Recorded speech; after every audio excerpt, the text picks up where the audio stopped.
So, hey, welcome to the gang unit. My name is Danny Torres, retired Dallas Police Department gang unit detective and ATF task force officer. We have a guest with us today. His name is Jeff Blair, and Jeff has an interesting story. He started from his early days with the Tustin Police Department. Jeff dedicated himself to service and rising through the ranks to become the deputy chief or assistant chief. Deputy chief in Tustin. Deputy There's no. chief. Oh, he's a very. They say you never work a day in your life if you do what you love, and Jeff has definitely done what he loves. He combined his passion for fitness and softball with his passion to help people, and turned it into a source of profit. He turned his passion to profit, and more importantly, a great retirement gig, which we all want eventually. The biggest issue now is that Jeff's taking his talents to a new level and a new place, starting leadership training classes. We're interested in continuous fitness journey. We're interested to see where it goes from here, but lots to talk about with Jeff. So we're going to get started. So Jeff, I'm going to tell you right now, man, I started my police career because when I was a kid, they used to hand out a orange sash and a big bamboo pole with an orange flag and let kids be the crossing guard. And they gave me a sash and a badge and a prosecutor guard, and they gave me donuts on Friday, and I was hooked, man. So that's how I became a police. I swear to God, that's the truth. So I spent the next 20 years chasing that dream, and I became a police officer. What started you on your police journey? So I was like in high school, and I was a gym rat. I was undersized, and when I turned 16, my mom got me a membership at the local gym, and I became a meathead, a wannabe meathead. But I was small. But I got to know all the local Tustin cops who trained at the gym. And when I was in college, like junior college, I graduated high school when I was 17. I was ahead of the game. I was going to college to become a personal trainer. And one of the cops at the gym asked me what I wanted to do with my career. And I said, I wanted to be a trainer. And he said, man, you're not going to make any money doing that. He goes, it's a great little side gig. He goes, come on a ride along with me. So I went on a ride along with a Tustin police officer, and we got in a vehicle pursuit. And it was like heroin into my veins, man. It's like from that day on, I knew I wanted to be a cop. And I complete paradigm shift. I went from focusing on fitness to law enforcement.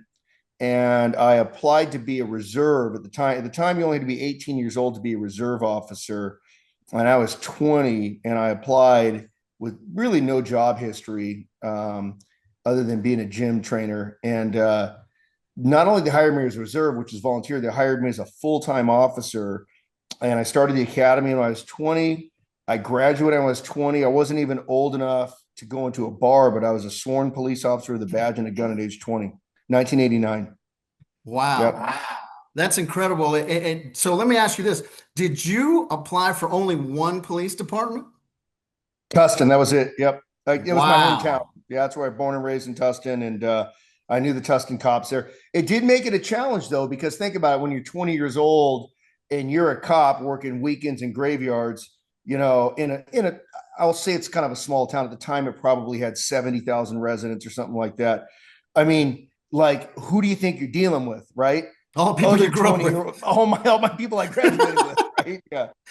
They're the ones who are out screwing around and stuff. So it was a bit of a challenge with that. So That's the exact reason I left the Rio Grande Valley, because I didn't want to jack up any of my uncles that were drunk on Friday nights. So yeah. that's the reason I left Rio Grande Valley. So throughout your police career, I know you did a lot of things. Like I said, you rose all the way to the top with stars and bars and stars and things of that. But I know at some point during your career, you were a patrol guy. We all start at the bottom. What other units and what other divisions did you work in? I know as a chief, you kind of encompass everything. Yeah. So you do it I'll tell you all. right now, I was a cop for 31 years, and the best 31 years had nothing to do with rank or money. It was my 5 years in the gang unit. So I was a founding member of Tuscan PD's gang unit.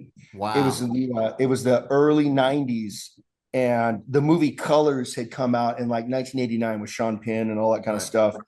And for whatever reason, man, it became and like rap music had just gotten big, and all like it became really popular for gangs to take over the city, Crips and Bloods primarily. But it was because Tustin's not all black. I mean, it's like a minority percentage black. Right. They were racially mixed, so we had Hispanics, whites, Asians, all in identifying with Crips or Bloods at the time.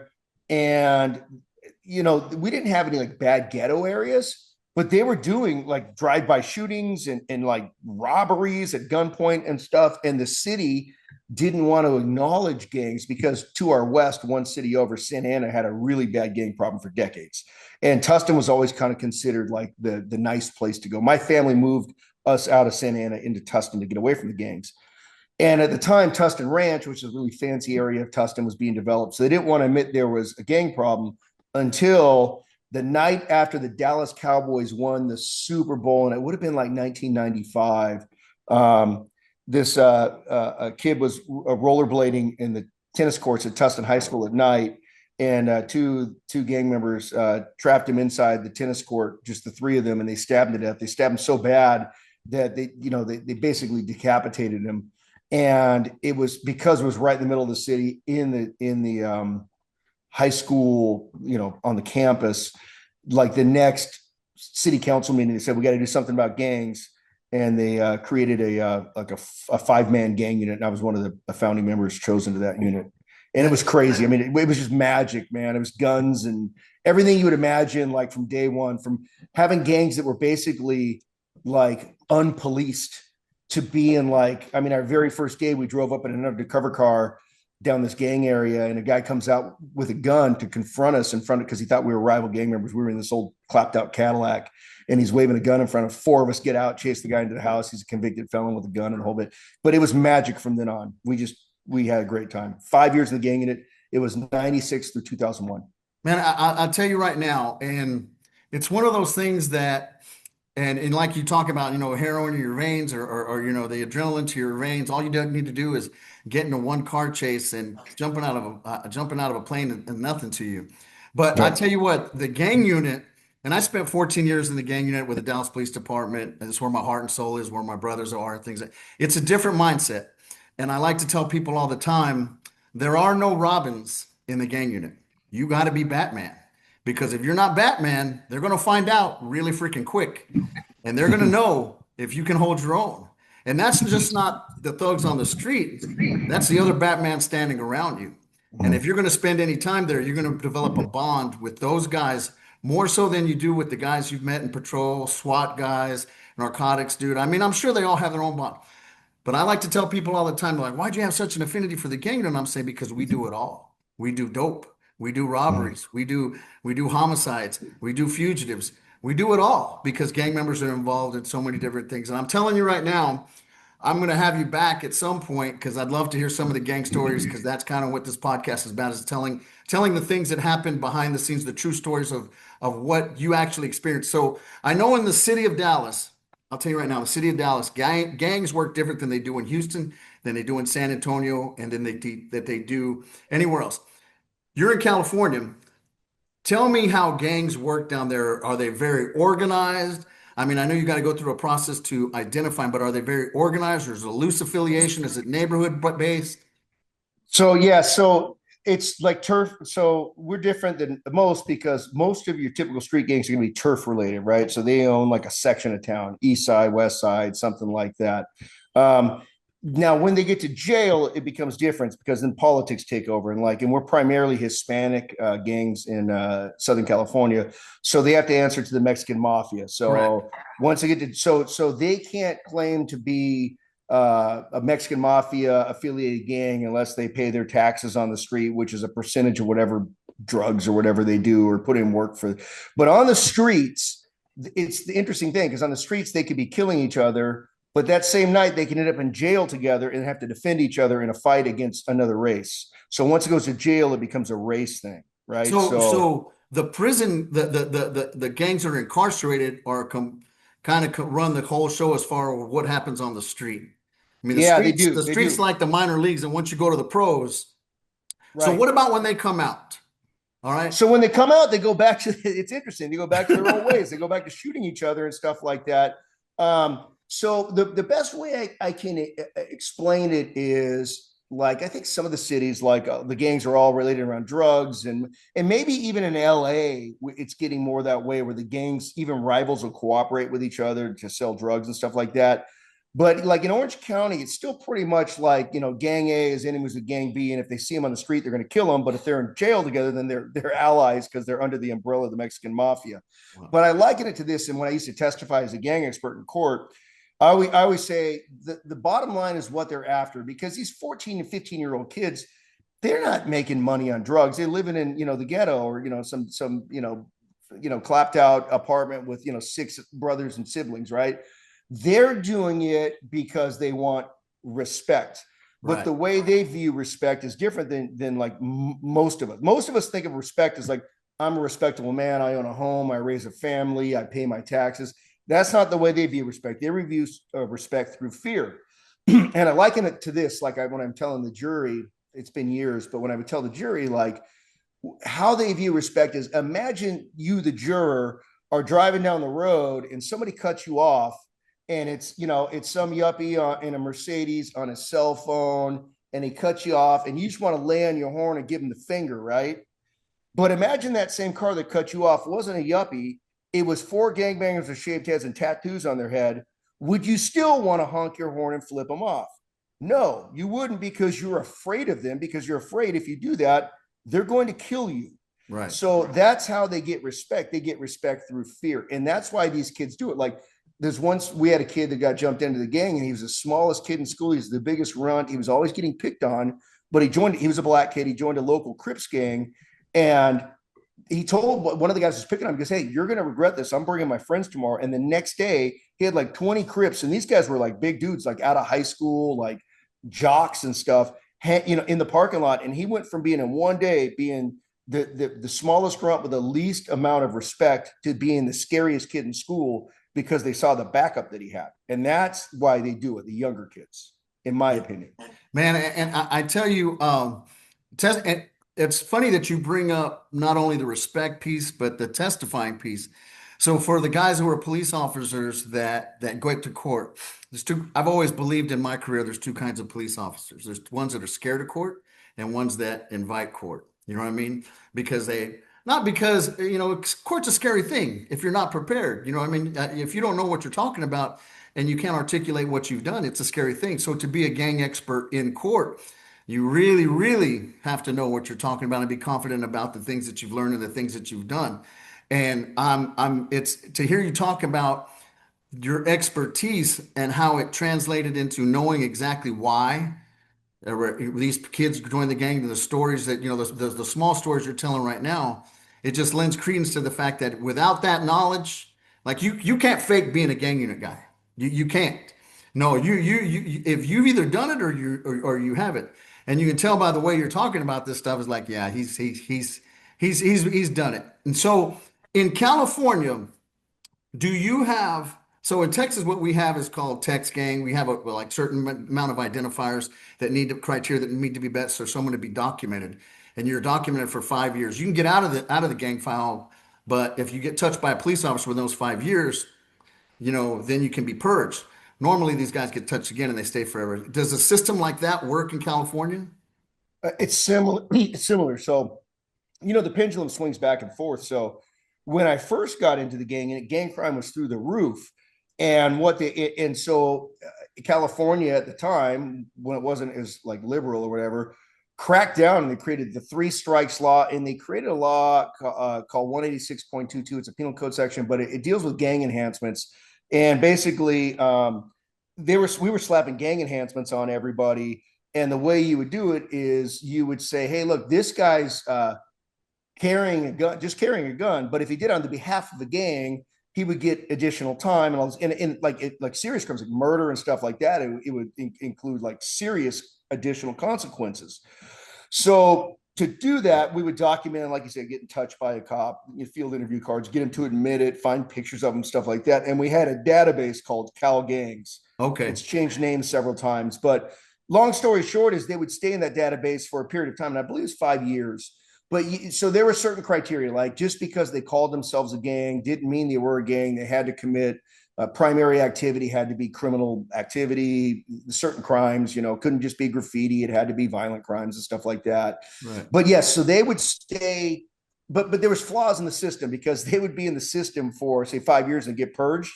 Well, during that time, they were incarcerated. Let's say they were in jail for 10 years, right? Yeah. So they come out now, they're clean. Like, well, that doesn't mean they're not in the gang anymore. Yeah. So there were flaws in it. But then the pendulum swung back the other way. And luckily, I missed out on it. I was during the golden years when, man, if we stopped a car with 4 gang members and there was a gun under the passenger seat, all 4 of those guys got charged.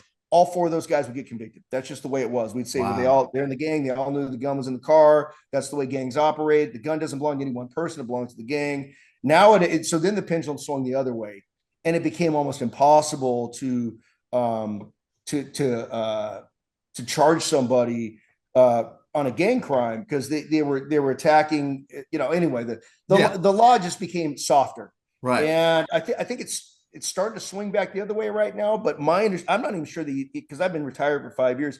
The ACLU might have made them get rid of that Cal gang system. I'm not sure there's a database anymore. I'm Man, not sure. that's that. So in Texas, the way it works is if you get put incarcerated and probation or parole counts, the clock stops and then it picks back up and you finish your 5-year term. But I got to ask you this question for every troop, the guys wearing the BDUs or the blue jeans and the jackets and Yeah. stuff like that, because very few times does one of us make it all the way to the top. Do they make it to get a star? We had one, and he's a great guy and stuff. But I gotta ask this question: did you slide the pancakes towards the gang unit just a little bit when you were a chief? Always, man. The gang unit was my favorite. As a matter of fact, we had a standalone gang unit that worked 4 days a week, and we had a standalone like street enforcement team that worked another 4 days a week. So I combined both of them because I wanted gang enforcement 7 days a week. Oh yeah, And one day a week, like the union pushed back on me in this. I wanted to be on Friday nights, but they convinced me to do it on Wednesday nights. But we had double coverage. So at any given night, we might have, instead of having 5 guys out there working gangs, we would have 10. And on those nights, they do these great sweeps and they do probation searches and undercover operations and stuff like that. So I'm yeah, not sure what they got going there now, but yeah. So I combined those 2 units. But man, I think the gang unit was like to me, traffic was a necessary evil. Like I get yes, it, like motor cops and stuff. I yeah, get it, right? Because more people die in traffic. I don't need the sermon, but I just to me it's like 99% of the people getting tickets are good people, man. And exactly, gang units are the opposite. 99% of the people you deal with are exactly. criminals. Yeah. My trainer is a great guy, Mark Mark. Like I hope I have him on one time. You remind me a lot of him, but he told me when we was on training, we rolled upon a DWI, and you could tell him, and he rolled his eyes. He was a gang unit guy before he had to go back to the streets and patrol, and he trained me, and he rolled his eyes, and we did the DWI. And he looked at me and he says, Danny, he goes, I promise you, you will never do another DWI unless you want to. He goes, now I'm going to teach you how to do gangs. Now I'm going to teach you how to chase dope. And I took off from there. But I appreciate talking about gangs. But so now we're going to get into some of the stuff that I know that the people that'll join us at other times are super interested in. And one of the reason I met you and how I met you is because I went to Las Vegas to play in the Police World Series.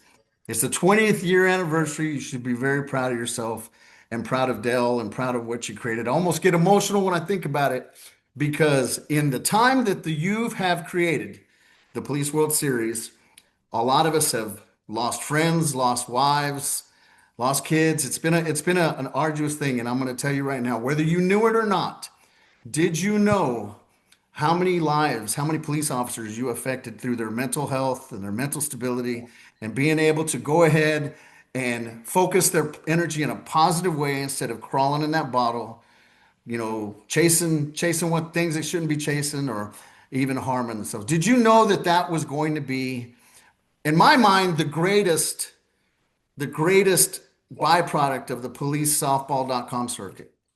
So at the time, absolutely not. Like it was just me and Dell. So Dell was my partner, like a patrol partner. Um, we both got hired around the same time, and we were working graveyards together. And we had started a departmental like league night team that would play on Wednesday nights. And we both loved baseball growing up, and I had never really played softball before, but I played baseball, and it made me feel like a kid again to go out there. And I so much look forward to playing softball on Wednesday nights with the league night. I didn't know tournaments existed. And then we got a flyer mailed to the station about a tournament in Palm Springs a police tournament. So we put together a police team, and it was like 1999 or 1998. And we went out there, and we were like, a single agency team, all cops. Some of the guys had never played softball before. And we ended up going 2-1 in the round robin, and we beat the LA Sheriff Wongs, who were like the top team at the time. It was like LAPD Blue and the LA Sheriff Wongs. These were the best teams. And somehow we beat them. And everybody's like, who are these Tustin guys? And then we got killed in our first playoff game. But whatever the case, Dell and I got hooked. And Dell says, listen, I think I want to start because we said we want to start playing in more of these tournaments because Right. we'd never played in a tournament. And it was a big league dreams in Palm Springs. The fields were brand new at the time. I'd never hit a ball over a fence before. And to be able to hit one out of the big league dreams complex, I just felt like a little kid again. So Dell says, hey, the internet was new at the time. And Dell goes, I'm going to create a website where these we can learn about these instead of having snail mail and mail them to the stations. People can post their tournaments on this message board. So I'm like, man, I don't know much about the internet, but I go set it up and I'll do all the legwork. So he set it up, and I went and spammed every like softball message board. Hey, if you're a cop, check out our policesoftball.com. And that was in 2000, early 2005. And what I didn't realize was, man, police softball was big. I just thought it was just a localized California thing. Did you get So, yeah, it was the message board. A couple guys people would join the message board, but there was no like, you didn't have to verify who you were. It was just anybody could get on there. But a couple that maybe the first guy to get on there was Dennis Leonard out of Jacksonville, PSC. He was, I think he worked for he wasn't a Jacksonville Copper, but he was on the Jacksonville team. And he was a very influential guy, and he got all the basically we call the East Coast guys, but he got the New Yorkers involved and stuff. And I got to tell you, Danny, that message board version 1.0, that was a bloodletting. I had we had little rivals out here in California. Nothing like New York, man. These guys were calling each other out because you could do it anonymously and stuff like that. And there was so much smack talk going on that then I created the idea. I said, Dell, I go, because I started doing rankings and stuff, but I didn't have anything to rank them off other than the results of the different tournaments around. So and I said, hey, let me see if I can get Big League Dreams in Vegas or in Palm Springs to give us the fields. And I'll see if I can get these teams out here. It's 2005. And I said, hey, man, we're going to create the first ever World Series and we want everyone to come and blah, blah, blah, blah, blah. And we on short notice, we got 32 teams to come, and they came from everywhere. And that was like Minnesota. Like there's a few teams that have never missed the World Series in 20 years. Minnesota's one of them. DEA Combo is one of them. And they've been in every World Series since then. But at the time, it was like, do you remember the original UFC? yes, Where they'd be like, where you had to pass around the tape? Yeah. So the World Series version 1.0 was UFC 1.0 because you had no idea because these teams had never seen each other before. Right. Styles were totally different. It was truly like sumo guy against karate guy, or boxer against jiu-jitsu, or bar fighter against you name it, taekwondo. And that's the way it was. The team now the sport has become so evolved that it's almost a parody of the UFC because now everyone's mixed martial arts for the most part, right? Right. And it is with softball. All the best teams, they're built the same, right? They good defense, strong up the middle, save their home runs. But back then, it was different, man. Some teams like Jacksonville, all offense. They didn't put a whole lot of work in it. They made the outs they were supposed to make, but they didn't put a lot of. They would just outscore you if you're going to. And this was back when they had unlimited home runs, so they'd say, "Well, you might have 40, but we're going to hit 50." Right. And the scores would be like 62-48. The game's like 2 hours long and stuff like that. Well, now the game is morphed and you see what you see now. But back then, man, it was different. So back to your initial question, did I anticipate this? No, not whatsoever. I mean, I'm like guys today, like they're getting our logo tattooed on their body. Like this means something. You know what I mean? Like, yeah. So there's been times when I said, man, I even tell my wife, like after the Dell passed away, and I said, man, I don't play anymore. I'm like, why am I doing this? And then I'll get a message. It'll be some guy, hey, check out my new tattoo. I'm like, that's why I'm doing it. Yeah. So And on a side note, and just one other thing that happened out of this is, and I truly believe this because the guy that I work for in my chief leadership um, role, where I'm a consultant for them, I go around travel the country talking about leadership and whatnot. He was my chief, and to this day, he wherever he goes, he always asks people, "Does anybody know police softball or Jeff Blair?" And every time he goes, he could be in the middle of nowhere, somebody knows of me or the circuit. And I truly believe it is the strongest network of law enforcement in the nation, to where the point where, like, if I got an issue going on in Chicago, normally I'd have to go through the normal channels. I'd have a business card with some guy I might have met, or I called dispatch. Now I just pick up the phone and call one of the Chicago cops. Danny, I know I did it for you. I had a yep, buddy who had a problem in Dallas, and I called you up. yep. And problems, that's the way things work. Because if you know somebody, you just go straight to the guy, and the guy makes it happen. The network of police softball is stronger than any other law enforcement. It's stronger than any narcotics. What do they have? Narcotics Association or any kind Right. of association where guys meet each other, they drink beers for a week, and they meet once a year. We play softball with each other like all year round. We communicate all year round. It's just a stronger brotherhood, and that's what I never would have anticipated. It has turned into something I try to tell the young kids because, man, I started playing when it was in Palm Springs, and I try to tell them when I play with Team Texas in Palm Springs, I said I tell them I go I had a really high batting average in the World Series. I hit like 700, and they're like, "How'd you do that?" And I said, "They only used to play. They never played five man. All you had to do is Yeah, walk the box and hit it up the middle, yeah, So they're like, man, I was like Ty Cobb, And again, the game has morphed. Defense means a lot, power means a lot. But so when I first started playing, just to show you what it's done here in the state of Texas, Kevin Schock, good guy, guy with a tattoo. He took us to Las Vegas and to play in the Nevada games and then to Palm Springs and stuff like that. There was only one team in Texas. There was one guys that showed up over there. San Antonio had been around lever, and then it is just, I left Team Texas and kind of did my thing in the North Texas, and it blew up. It blew up. Now we have a bunch of teams in Texas, and the same thing that has happened in this state has happened, God, repeated itself. We're not unique in Florida, all over the country. yeah. And you're absolutely right. I've met guys at professional football games, baseball games, called guys about warrants, called guys about offenses that have occurred in other cities, gone to weddings and hooked up with guys and asked, "Hey, is this a good place to stay?" It is such a network of friends and guys that not only because there's really not any douchebags or bad dudes in the whole circuit. Everyone's nice. Everyone treats each other with respect, and it is one of the one of the most refreshing things.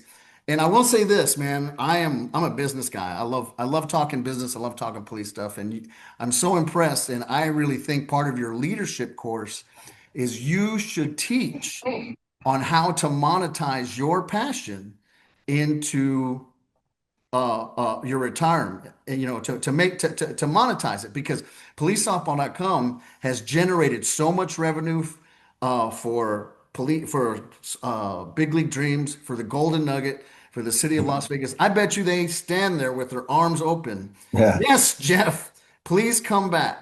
Yeah, well, the mayor of Las Vegas threw out the first pitch the first year we And, came there and because that just goes to show you how strong this is. So I have a few policesoftball.com questions let's do it. that some people are waiting for. So the Let's hear it. first question is not really a question. So you have a bunch of people all over the country that say, "Jeff, move the World Series." They say, "Jeff, what's wrong with the balls?" Right. "Jeff, I don't like the fields." "Jeff, I don't like the umpires." And I'm going to tell you my opinion, first of all, on Okay. all of that. Okay. And my opinion is this: if you don't like it, don't come. You know what I mean? It's Right. his tournament. He's been doing this for 20 years. Give the man some slack. If the man wants to hold it in his freaking front yard, let him hold it in his front yard. That's his thing, man. You can choose not. I don't like Las Vegas a whole lot, but I'm 55 years old, man. I don't give a shit about drinking and gambling and all that stuff anymore. Some of these young kids do, and you need to remember back in the day when you enjoyed doing all that. And I think you are catering to, just my opinion, catering to the masses more than the few. So finally, once and for all, explain to people why police softball World Series will not move. Well, it's exactly how you said. So there's 70 teams that are coming, but only what, four of them get to win, right? Right. Majors, mid majors, gold and silver, right? So the other 60 something teams, you got to give them purpose. So they're going to play softball. But if you look at some of the teams are coming, no, they have, like, your team's got a chance to win, right? So you got some of the teams now, hey, look, we're not going to win this thing, but we're going to be in Vegas with my buddies. And it's more of a destination thing. So they get to do what they love. If they happen to get deep in the tournament, great. If they have a great softball weekend, awesome. If they have a shitty softball weekend, well, they're in Vegas with their buddies. You know what I mean? Exactly. So that's number one. And then also, like, we had it in Palm Springs, and there was only 5 fields there. There was no hotel big enough to accommodate us. The biggest hotel only had 100 rooms. We do 225 rooms a night at the Nugget alone and sell that out. So we needed, and also there was no airports, and there was only one airport in Vegas, and nothing flew in there. So, or excuse me, into Palm Springs. So if you want to go to Palm Springs, you have to fly into Ontario and then drive an hour and a half.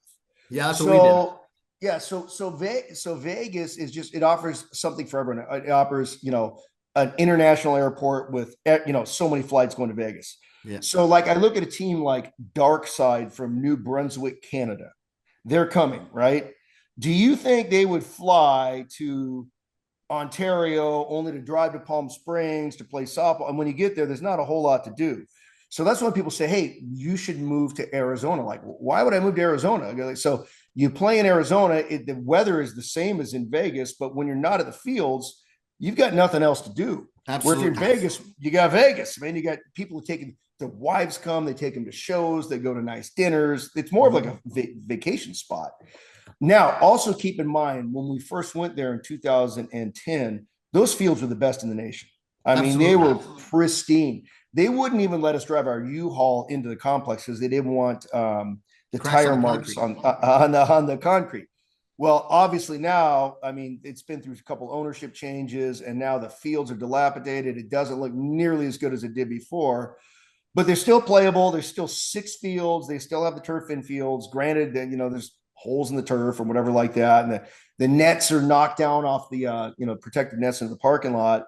But it's the bottom line is, I trust that they're gonna fix this. There's no way that somebody brand new would come in there and buy those fields and just let them run themselves down. So the general manager himself called me and said, we are going to fix these fields up. We just signed a contract to do turf infield and turf outfield, and it's going to start right after all the worlds are done. So there's one more worlds that happen after police worlds. I Right. don't know what, a seniors or something like that. Yeah. And then they're renovating everything. So here's the deal. Like, let's say, hey, big league dreams, Vegas, I'm mad at you guys because your fields suck. So I'm going to move to Arizona to the other. It used to be a big league dreams, and now Right. it's a different, right? So who's to say in 5 years that field doesn't go to shit and I want to come back to Vegas and it's all nice now? But guess what? Somebody's already taken that weekend. The second weekend of October I've already inked for next year. They already know it belongs to us, Right. right? The minute I give that up, I just can't bounce around and just think they're going to give me the spot back. That means I'm going to, let's say they put a Toys for Tots or something else that weekend. Right. I can't just bounce that other guy out of there. Yeah. So also another caveat is, it's got to be within driving distance for me. So as a matter of fact, the wife and I just went to, I have to rent a storage unit. So we pay monthly for a storage unit to hold all that crap in there. And then we got to load it all into a U-Haul and drive it.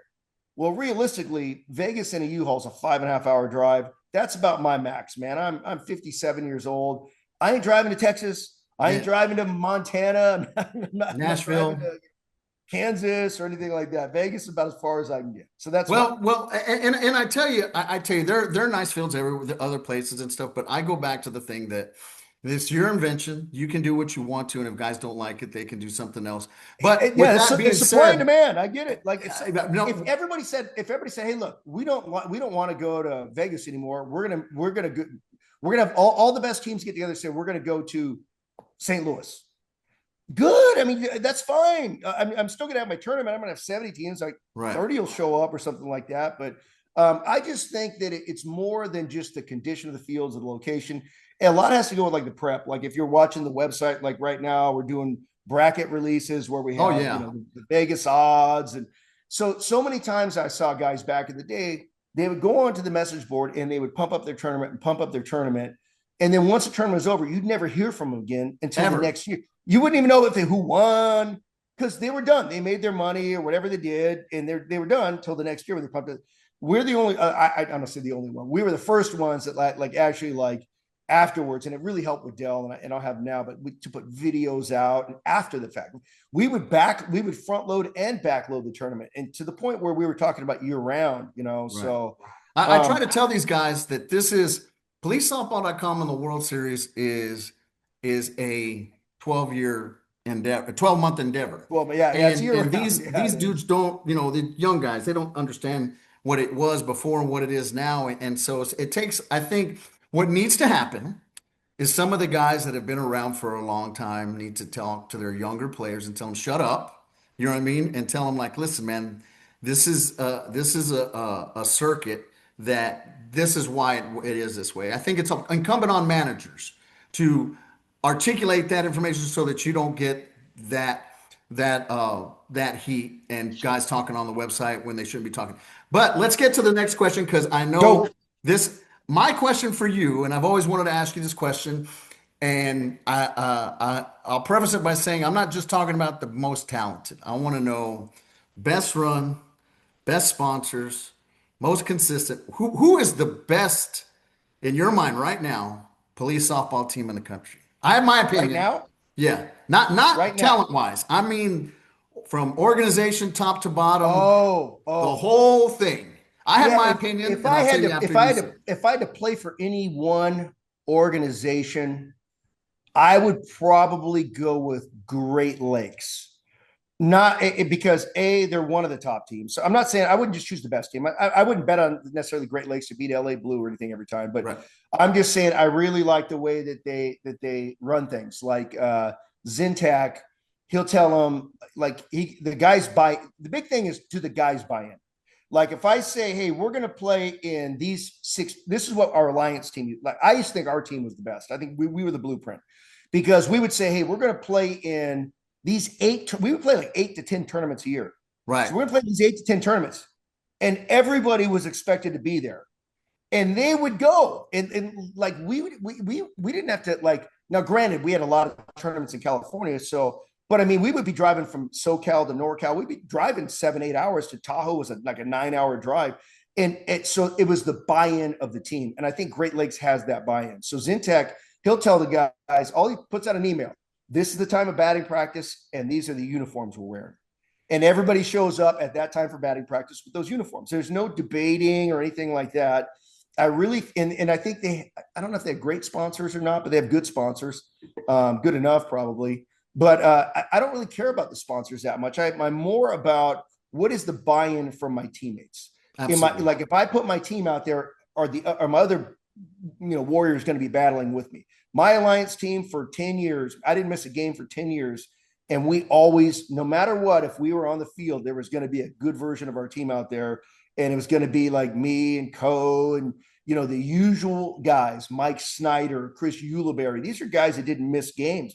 I mean, they wouldn't miss a tournament all year long. And Right. I think so. When I look at teams like that, I would choose Great Lakes because anytime now, granted, they don't always have all their guys, but they're going to have a competitive team out there that's well run and sounds like communications really well. So I would go with them. So, and I agree with you. They're a great team and they're well run. And I think Zintac does a fantastic job of getting that buy-in. The team that impresses me from the outside looking in, and I don't know these guys, I don't know them as well as you do, Mm. that I look at those guys and damn, how are they doing this? And it isn't at the highest level, but I think Colorado Angel Armor is a team that you look at like, how do these guys win? What are they doing to be able to produce, even at the gold level, mid-major level? They got a great sponsor that's paying for things. I don't know how they're doing it. You know what I mean? And they impress me. They impress me. If they do, they have that team buy-in that you're talking about. I don't know, but I've Yeah. never seen them show up except for one time, where they weren't formidable. So, uh, Yeah. The first time they ever came, they've not been around that long because the nope. first World Series might have been like, was it after COVID? Was it Yeah, it was 2021? after COVID. No, it wasn't Yeah. after And COVID. I think it was right after It was 2018 or 19. I want to guess Okay. around there. So they haven't been around that long. And I remember the first, I mean, this is how they built that team up. The first year they go, hey, look, we've only got 9 guys. Can we have a girl play? And I said, yeah, you can have a girl play. I just, I hope you guys know what you're getting into. I go, because these are like athletes. I mean, this girl will be going against guys that played like minor league baseball and stuff and, breaking up double plays. And, oh, okay. Anyway, they came out and they played really, I don't know if they had the girl play or not, but whatever the case is, they went from that to winning gold. So I will say, as far as how they built the team up from nothing to a contender, yeah, you're right, you're spot on because they did exactly what you're supposed to do, and I think I mentioned it maybe in their write up, but they built a team from basically a rec league team to like a competitive gold team to the gold division champions. Then they bumped up to mid majors and were a competitive mid major team to mid major champions. Yeah. Then they went to majors and that was last year, and they didn't do as well there, but they bumped back down to mid and won mid majors again. Yeah. So and plus they're although Colorado sounds like a big state, I mean, I doubt there's that many cops in Colorado to choose from as far as what their gene pool is compared to like Texas, California, Florida, New York. So and they've done it right. They've really built it up from nothing to something, and I really like what they've done with that. So that's a good choice too. Yeah. So here we go with the good stuff, what the people are waiting for. You might want to put on your Swami hat. Who is going to win the majors division at the 20th policesoftball.com World Series? Okay, so these aren't Huh? these aren't the official Swami predictions yet because the Swami hasn't had a chance to go over this. Okay. But on face value, On face value. I'll go with your safe picks. Okay, the safe pick's going to be LA Blue, right? They're back-to-back champions.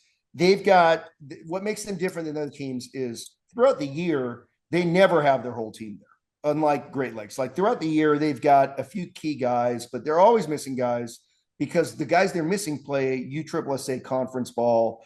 So they're basically professional softball players. They got a side gig, right? They're cops during the week, and on the weekends they fly around the country playing softball. In Vegas, generally that entire team shows up, which is why they'll have like 20 guys or something like that. And they're all like where like I don't know how often you play, Danny, but these guys are playing league night and they're playing a conference tournament every weekend against the top talent in the world. So on face value, they've got to be the odds-on favorite. And then the next team you got to look at, I just go straight down the rank, would be New York Empire, just because they're having such a great year this year. They don't have necessarily the conference players, but they've got the talent. Plus, they've got that whole buy-in thing a little bit better than a lot of teams have. Like they really are a team, and like they really rally around each other. They got a lot of pride, and they're just playing really well right now. They got their pitcher back. He was gone last year. He was out of the job for a bit and got back into it. And once he's there, that allows them to use their backup pitcher, who's now the player of the year, to play his position. So it's a trickle-down effect.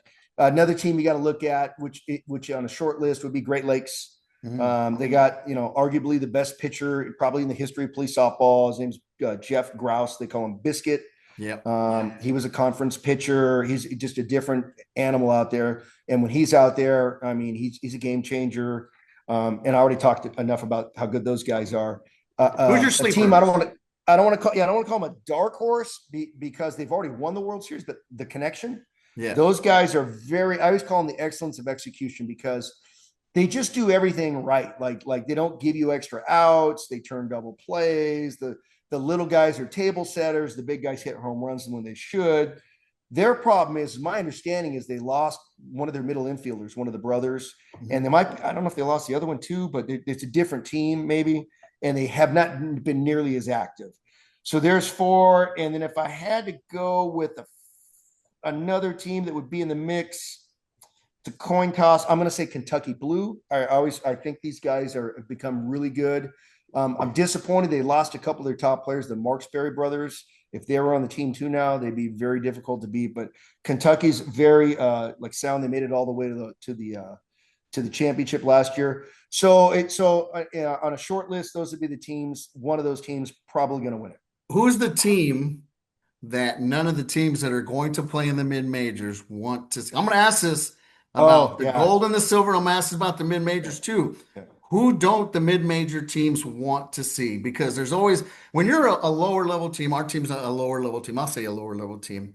Yeah. There's certain teams that are like, God damn it, we just got to the top three, top four this last year.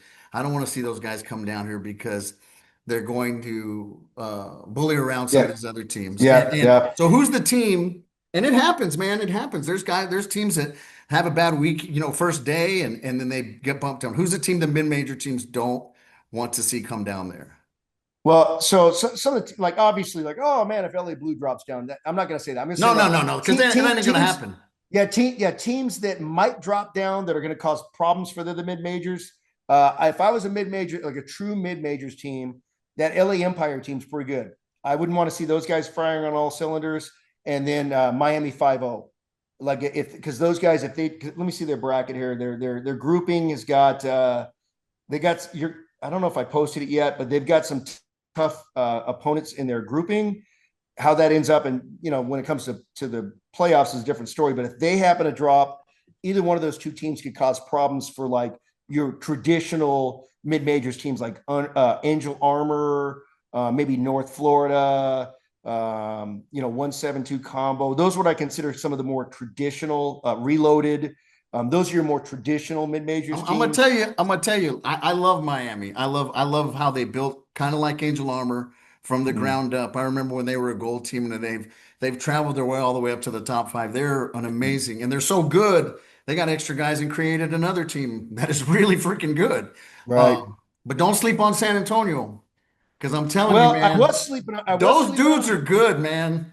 I Those was dudes are sleeping on them good. until I saw what just happened. Right? Yes, yes. I thought they were done, and then all of a sudden Nah, they man. hit. So, And I'm looking at the so teams they there, beat. I'm like, I'll be your Texas country reporter. There is yeah. a shift that is occurring with teams in Texas, but I'm telling you, Steve Antu, the guy who's running for the most part, the San Antonio Law has created a different vibe and a brotherhood there with those guys. When you talk about buy-in, and Mhm. they are talented Mhm. and they refuse to lose. It's not, and I'm telling you, the Houston Heat is no slouch either. They're both very good teams, but for some reason, San Antonio, they're getting hot when it counts, and they're a good team. So don't sleep on San Antonio.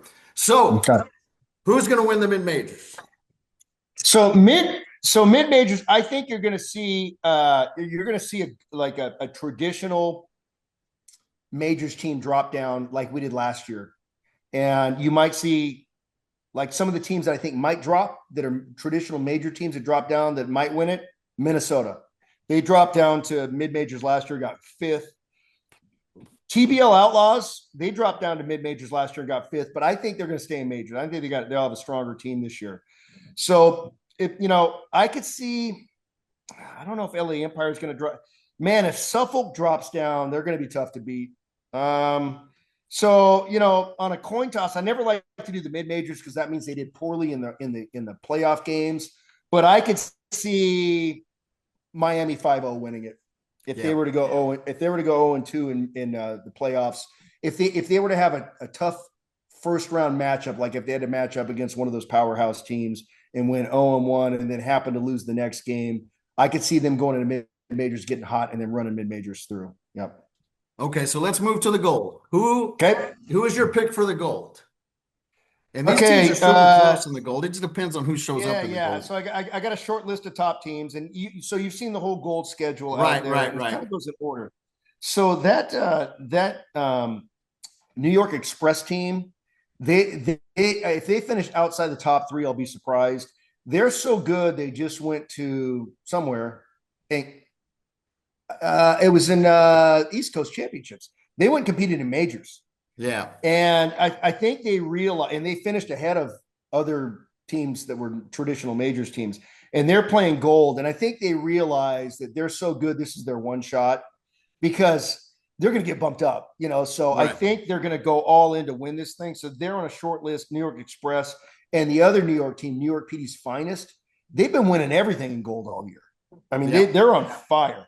Now I don't want to sleep on this 305 elite team because they made it all the way to the ship last year and Those those those Miami teams, man, I'm telling you, they just yeah, they're all it's good, just right? different sauce, man. They're good. But the other team, and this is going to make you mad because it's not you guys from Texas that I find very very scary, is the South Texas Gunslingers. No, no, they're very good. I think what they've been able to do, and again, I'm an honest dude. Anybody will tell you I'm a straight shooter.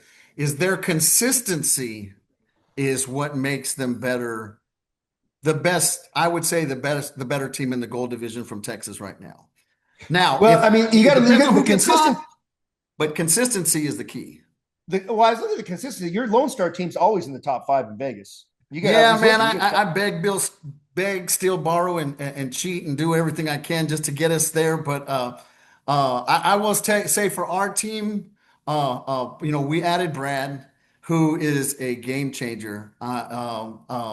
He makes things easy. If you're strong up the middle, I took the Jeff Blair Yep. template Hmm. on how to win. I got me a center fielder that can go get it. Well, I personally believe he's the best center fielder in the country. His name is Casey Dickerman, but for whatever reason, his mom's making him go to some goddamn wedding somewhere, so he won't be Oh, there. So I had to pick up oh, some players in different pieces, man. He'll be there next year, and it sucks because I mean, Brad is a game changer. But yeah. my center fielder not being there, I've had to move some pieces around. But we'll be there. I'm gonna ask you, um, who's the gold team that the silver teams don't want to see come down there? And I'll throw our name in there. They don't want to see us if we go down. I can't imagine. So here's the deal. I can't imagine because in majors, like it's pretty tight. Like even the worst majors team can beat the best major. In gold, there's a big difference of gold and silver.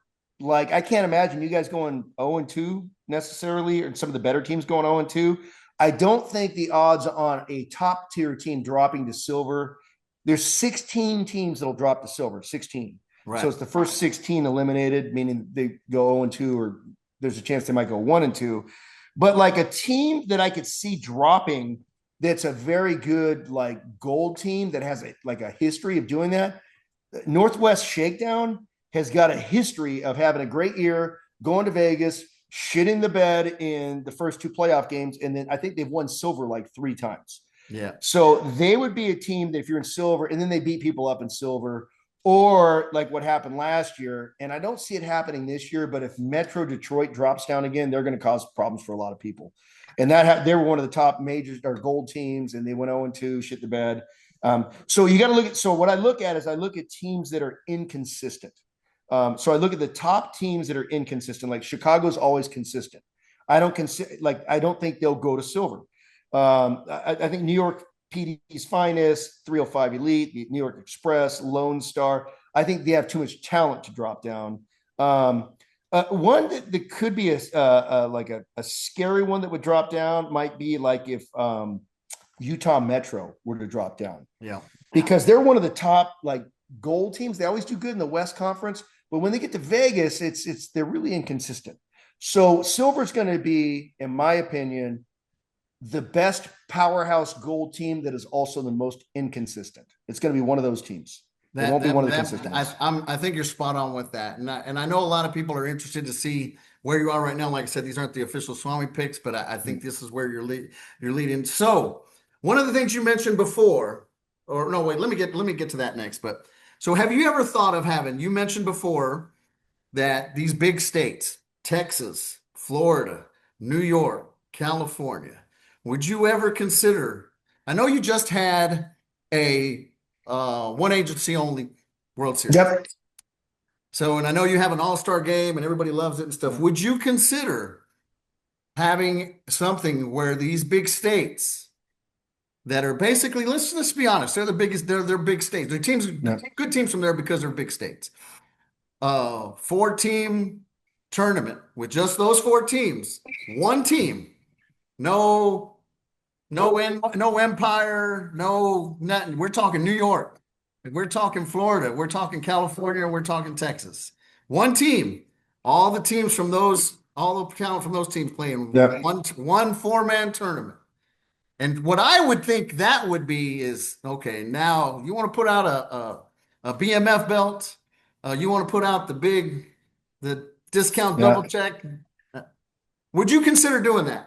Of course I would. Now I wouldn't do it in replace of the World Series, but No, no, no, no, I no, no, mean no, no. I would love to do something like that, man. I've said it all along. Like I wish like if I, in hindsight, I wish I would have never allowed the two-state rule for those big states.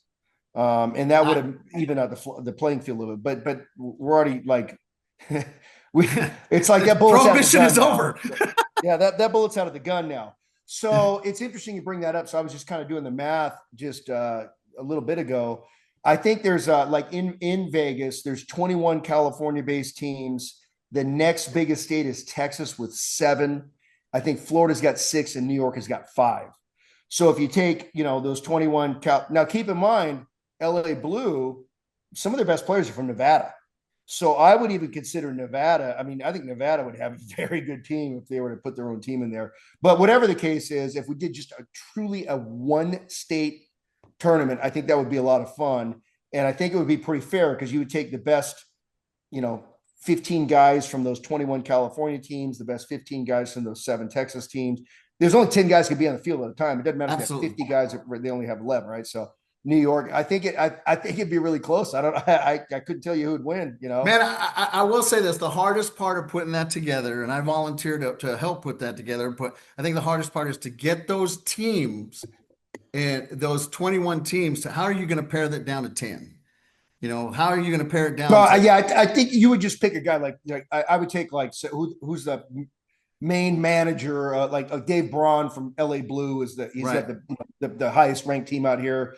I'd go to New York and I hit up who's running New York Empire, the Thies brothers and right. whoever that is. Say you guys, and I would just task somebody. And then Florida, I'd go to who's Miami Dogs? Who's that Julio or something? They Yeah. get the top team, and I'd say you get with your other coaches. And then in Texas, I'd go to I don't know who San Antonio or something. I'd say Yeah, get yeah, Steve and Antu right you get there. with all the other Texas guys and you guys work it out. I don't want to be involved. You guys Yeah. make it happen. I'm telling you, I think people would enjoy seeing that. So, Yeah. another thing you said was that you're 57 years old, man. And as much as I wish you could do this forever and other people wish you could do this, everybody loves to show up to the dance. You Right. remember Right. student council, everybody came to the dance. Nobody bitched, every like they were all bitched about the lights and the Right. Right. band and this DJ sucks. Right. Nobody wants to put on the dance. Nobody wants to be the guy. Right. But do you have personally an exit strategy? Do you have someone that you have waiting in the wings, or possibly a consigliere that you trust, that someone you've tapped to like, hey man, I want to go to I want to go to I want to go to Hawaii that Yeah. weekend, or I want to go see Texas OU. My wife hates you, by the way, because every World Series is during Texas OU, and she went to OU. Uh, so the answer to that is like right now, no. I mean, because we're enjoying it, right? So my wife has actually become my right hand man, my partner. Right. Cole moved to Texas, so Ryan's in Texas. He's still going to be there helping out, but I mean, as far as like she and I are the ones that just went to the storage unit and like brought all the boxes back to sort the certs out and stuff like that, and she's really enjoying it. So here's the deal: as long as I'm doing this, as long as I'm physically capable of, I'm going to do it. Just because, like you said, like I enjoy it. Like I don't have a job anymore, so this is kind of my job. That being said, is I've also realized like I need to surround myself with more people that I trust to delegate things to, Right. and I'm trying to do more of that this year. Like for example, that over the line game. Hmm. I used to try to run all that stuff back in the day in Palm Springs. Now I told John Zintak is a guy I trust. He's an inner circle guy. I said, John, just run it, man. I don't even want to have anything to do with like don't even ask me my opinion on it, just do it, and I just Right. trust you're gonna. So and I learned that more as I graduate or as I promoted up through the ranks too. Like if you delegate something to somebody, you got to let them do it. You can't micromanage them and stuff like that. So I'm trying to surround myself with people like Zintac, like Justin Witt, like people that I trust to make the right decision. Anthony Costanzo, I leave him, Big Tone. We leave him out there now on Thursday and Friday nights to close us down. I mean, I used to stay from open to close, and I couldn't sustain it. We'd be out there at 5 in the morning, and we'd be there up till after midnight, only to come back at 5. And physically, I was getting sick out there. So I said to Tone, I go, listen, man, I'm going to buy your room. I go, I need you to come out and help me. And I go, just give me 4 hours, take over from 8 to midnight or whatever. And he would do that. So do I have a person? No. But do I have a plan? Yes. And that is just to involve more people in the inner circle, which is why I've got that competition committee. I've kind of I've kind of cut some of the guys out that weren't as involved, and I've included more people than like tournament directors, the Joe Monahans of the world, and guys like that. Right. Monahan's another great guy. Like just make sound decisions. What I got to look for is I got to look for guys that are not homers, because some guys I would bring them in and all they cared about was their own team, and Absolutely. once their team was they were done. It's like no, I need someone who looks. I need the greater good of the game. No, absolutely. And you hit a really strong point there. And I know there's a lot of people who, they're concerned with what you made a very valid and solid point. One time when you and I were texting back and forth, talking back and forth, like when you were chief, you always, what's in it for that guy that I'm talking to? What is it? What's in it for him? Right. And I truly believe that you're doing a better job of including people that like, man, I don't care about what's in it for me. It's what's right. There's Yeah. right and wrong. There's right and wrong in the world and everything. And I think that if you pick the right guys with integrity that don't matter, it doesn't matter if Missouri's great. It matters that Right. this thing is done right. It don't matter if the Lone Star's great. It matters that what's fair is fair. Right. And I would do the same thing for that guy as I do for me. Or whoever you have involved. I think if you do that, you're gonna be okay. But with that Yep. being said, let's get on to the next thing, man, because I know we're running long. But you're a big fitness guy, man, and I see you on the gram all the time, man, and you got like a whole client list and stuff, and you're super strong and stuff like that. How were you able to, was that just a smooth transition for you moving from police work into the fitness industry and becoming a personal trainer? I'll make it quick. Yeah. So remember, before I was a cop, I was a trainer, Right, right? So the love of that has always been there. And even as a cop, even though I wasn't into bodybuilding per se, I got into powerlifting. I used to compete in the police Olympics in powerlifting, which was bench press, squat, and deadlift. right. So just a different animal. It was, like instead of trying to build muscle, all I cared about was moving the weight from point A to point B. But I've always been in love with the gym, and I've always been competitive in some form. So when I retired, I was thinking about a side gig, and I said, why don't I just go full circle and go back to what I loved and doing the training again? And it was a easy, smooth transition. I went and got my certificate, which was super simple. And then all I had to do was build my. I just went on because of social media now. I put myself out there. They could see I was, reasonably good shape. I looked the part at least. A little bit older, so I wasn't like a threat to steal anybody's wife. And been married for 32 That's a big part years. of it.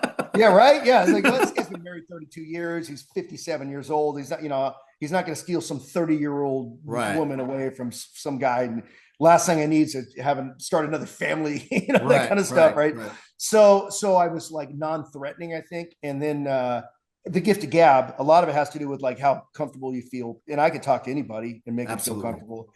So yeah, so I do that on the side. I mean, I know it's not it takes my wife out to dinner on the weekends and stuff like that, but it's more about giving me purpose. So I just do it Monday, Wednesday, and Friday. And every Monday, Wednesday, and Friday morning, I'm booked from like 6 in the morning till noon. And then the rest of the time's mine. But it gives me purpose to get up. And it's almost like softball where I benefit more off of watching other people enjoy it. You know what I mean? So like the money doesn't matter that much to me. I mean, I want to be compensated for my work and stuff like that. But at the same time, like I can't tell you how many people I trained for free, kids Right, and stuff so that some woman will come in, oh, my son's trying out for the football team and we don't have any money. Like, put him through a workout. right. But whatever the case is, I live vicariously through the people. And when they post pictures of themselves saying, look at the gains I've made or something like that's why if you go to my Instagram, some of it now is me, but it used to be all I would put is my clients and stuff on there. And because I'm so proud of what they're doing. So I get more off just love watching them thrive. And I enjoy it. It gives me purpose. So Yep. one of the coolest things I've seen you put on the policesoftball.com website, and I think you gave me an idea, like, man, he didn't start something doing that either through YouTube or anything like something like that. But we started mentioning a lot of these guys that are our age or my age, what I Mm-hmm. mean, your age. We know how to work out. We don't know how to work out right. We don't know. We know what to put in our body. We know how to put it in correctly, and that goes to biohacking Yeah. and Yeah. using the right tools, through chemicals, and I mean my vitamins and testosterone and Yep. different things like this. And I know that's something you're now getting into, interested. Are you going to try to turn that into another type of consulting? Probably not. I mean, it's just such a, I mean, I will say this. So the biohacking, that Med Lounge is the people I'm hooked up with here in Orange County. they're going to be at Big League Dreams, and they're the ones that sell like the peptides, like some of the stuff. This peptide world is amazing. And I'm just telling you, like, if you and I would have discovered this 20 years ago, like our ability to continue our softball career at the top level would be, we would still be at the top level. BPC 157, TB 500. There's just so, but the reason I would say no is only because it's evolving so fast that you really need, it almost needs to be like a full-time gig to where Yeah. you're studying the stuff, going to the conferences and stuff like that. So I know more than 99% of the people walking around out there, but I get that information from the 1% of the experts who do this for a living. So I just parrot what I hear from them. You know what I Yeah. mean? And I don't have the time to do all that. But I will say you're right. So there's a couple things. Like most people go to the gym and they exercise. And I think that is fine. But I think you need to go to the gym to train. It'd be like if training and exercising are two different things. Like you train for a purpose. And if you have a purpose, you have to have a game plan. Like, like like if this was a football team, 90, most of the people go to the gym and it's a flag football game. Okay, everybody go out, I'm going to throw it far. That's their workout. Whereas the one percenters are the guys who like are really fit. They've got a plan in their mind and they go to the gym and they've got like a football team, they've got scripted plays, right? And Right. that's like me. So that's what I provide for people is I have a just basically system based on progressive overload to where when you go to the gym, you know what you're going to do in each workout in particular order. You know exactly how much load you're going to be adding, or if you're going to be adding reps and stuff like that. So first of all, most important thing, have a goal, and then make sure your training, not your exercise, make sure your training works toward that goal. So I always tell the people, my goal is, man, I just want to look better naked, man. I Right. want to look good in a bikini, right? I want to look good in a bathing suit for these girls, bikini, guy in a bathing suit. Yeah. And I say, I'm a one-trick pony, man. My whole job is body composition. I'm going to make you have more muscle and get leaner and look better. That's number one. Number two is there's a cheat code to this. And if you can get into, if you're hormonally optimized, meaning as you get older, like your testosterone levels are where they should be. And I'm not talking bodybuilder doses because I'm more importantly, I'm into heart health, right? Because I've seen my best friend die of a heart attack, right? So it's got to be things that strengthen the heart, not weaken it, right? So steroids are going to hurt your heart. But if your hormones are optimized, it helps your heart, right? So you want to optimize your hormones. And then if you could tap into the peptides on top of that for like burning fat, decreasing inflammation, helping with injury recoveries, things like that. That's the key. So you combine a good workout plan, hormones, peptides, and then a solid diet. And the diet's simple. It's like if God put it on the earth and man didn't fuck with it and put it in a box and put chemicals and stuff in it, it's probably good for you.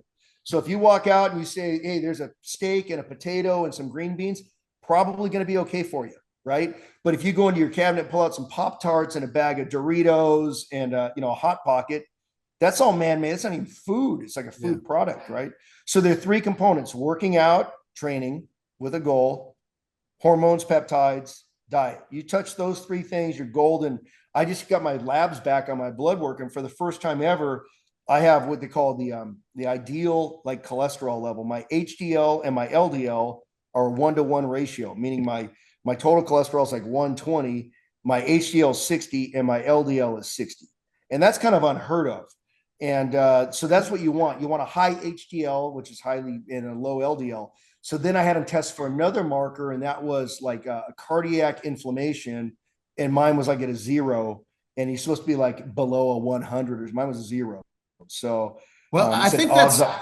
I think that's a big thing is people look at your body composition on Instagram or whatever and see how cut up you are and how big you are and things of that nature, all the work you put in and stuff, and they think, the regular schmo is like, man, that guy's freaking blood's got to be like lemonade, dude. He's got so much he's Oh got yeah, no, yeah. so many chemicals going in. But then when you talk about that, your cholesterol levels are Oh exactly what yeah, it should yeah, be. no. The same guy that My says heart that health is can't, primary. Yeah, yeah, they can't say that. They're heart no, healthy, and yeah. the same guy who's saying that your blood's like lemonade, they can't say that. But we'll No, move yeah, on to our it's go all, ahead. I will say this, Danny. All the supplements that I take, almost all of them are for cardiac health.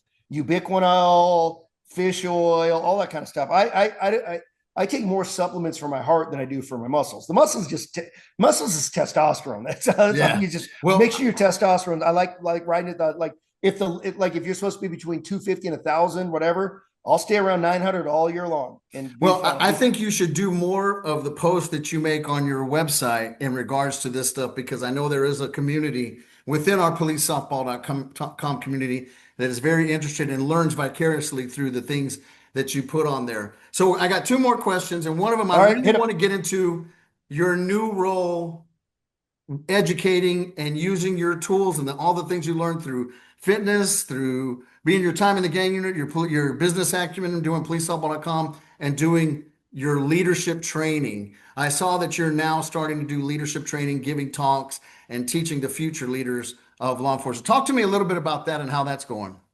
So, our former chief, Charlie Solano, started Chief Leadership. And by the way, this is a great plug for him because he's taking it national. So, we're going to Oregon, we're going to Billings, Montana. He's getting into Texas. Where's Co at? Keller, Texas. Yeah, We're going to go out there, do it out there. But basically, it takes, so you take guys that are young, guys and gals, and they can be civilians that don't have that are not in a leadership role at the time, but they want to aspire to be a sergeant or a lieutenant or anything like that. And you teach them, basic leadership skills. And so my portion of the class, I call it punk rock leadership. And basically, it's about being comfortable in your own skin. So he's got a bunch of different. That just mine is just one aspect of what he offers. I think it's like a 4-day course, and I have a half of a day. So right. mine's about I call it punk rock leadership. It's how I grew up listening to punk rock, and basically how every time I tried to promote, I would try to be something other than what I was. Like, well, this is what a sergeant would do, and this is what they expect a sergeant would do. And I was doing these things that were like out of character. Even when I first became a cop, I was trying to be a tough guy, and I was motherfucking people. And that wasn't my personality. So my thing is about like, hey, it doesn't matter how high you are in rank, be the best version of you. Don't get away from your core values. You can still mature as a leader and practice those leadership skills, but it doesn't mean you need to change as a person. So like you hear these people like, man, he's a totally different guy now. Like that was never me. I'm the same guy. Yeah, Like if you talk to me when I was in the gang unit or as a deputy chief, you're like, man, that's Blair. He's sounds smarter now because he's got a 30,000 foot view of things, right, but he's still the same dude, still listening right. to punk rock music, playing softball. So Charlie's got this thing going. So we're going to try to I'm going to try to help him get to some other states through police softball because right now he's, in California, but he's going to Hawaii. And we're really trying to get it to spread back east because there's not a lot of formal leadership training out there. And he's doing a really good job with it. Man, So he brought me on to talk about my thing. And it's basically, it's, being comfortable in your own skin. Yeah. so my retirement gig, what I do, one of the many things I do is I help with investigations with the Texas Municipal Police Association and the Dallas Police Association when officers end up getting themselves hemmed up or in trouble for some of the things they either did on duty or off duty, things of that nature.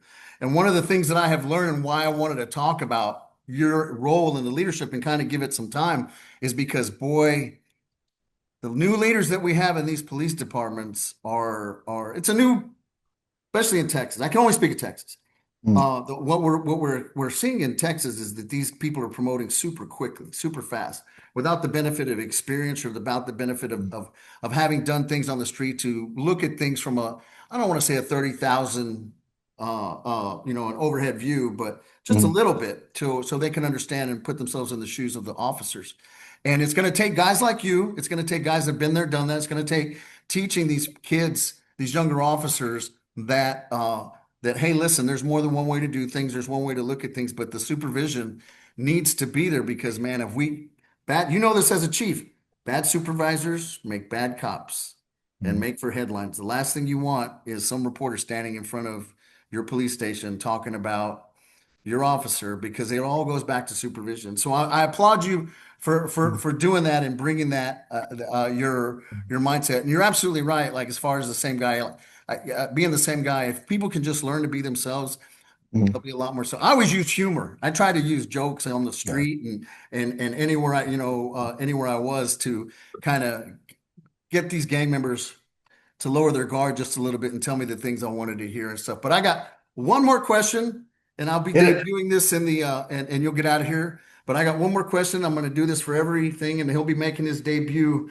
at the policesoftball.com World Series. I call it the Hungry Detective. That's me. So I have a theory that the people that know the best places to eat, wherever it is in the state, in their state, city, or whatever, are cops. So you need to tell me so I can go come down there and try it out. Where's the best place to eat? And I'm not talking about some place that's a corporate or anything. The best place to eat in Tustin, California. Oh, Tustin. Okay. Not in Vegas, man. You got to tell me your town where you worked.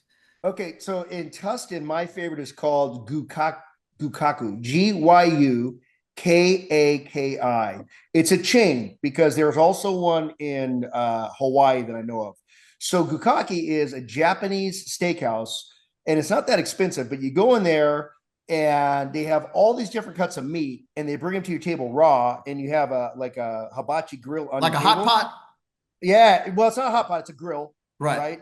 So it's flames and stuff, and you cook your own meat on the grill, and they just bring you plate after plate of meat, and you're like, man, I'll do the beef tongue, or I'll do the ribeye. Now I want a fillet, and it's all thin sliced meat, and you cook it right in front of you. So that's my favorite hidden gem in Tustin. But there is a caveat to this: is my wife and I drove all. Now I live 30 minutes from Tustin, so we drove Right. 30 minutes into Tustin. That's how much we like this place, and we're eating there like 3 weeks ago, and we were halfway through our meal, and the waiter runs out and told us we needed to evacuate because it was on fire, and the kitchen was on fire, so it's closed right now, unfortunately. So you need to but find that a would new be my place. favorite place to eat, and then the second place in Tustin, since that one's closed right now.